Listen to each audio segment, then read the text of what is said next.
po ang kalan, asukal, para maka-caramelize po siya. Yan.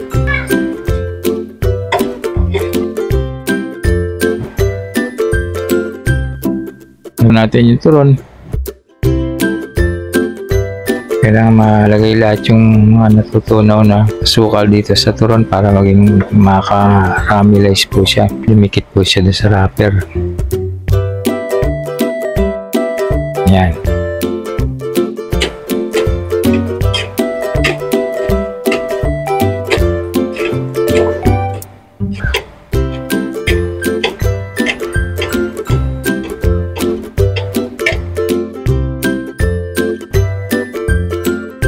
Okay na po natin.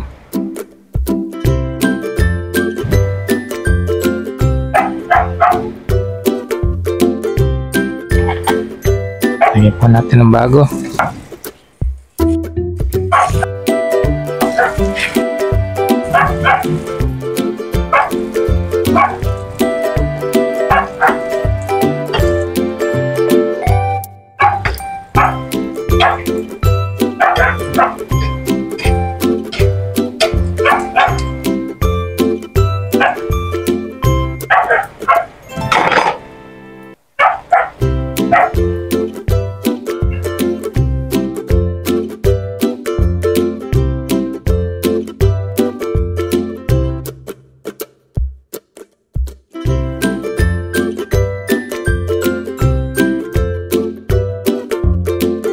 Ayan na po, luto na.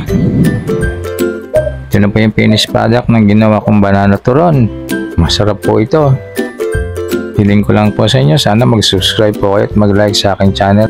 I-hit nyo na rin po yung notification bell para updated po kayo sa lahat ng video na i-upload ko. Marami pong salamat sa inyo.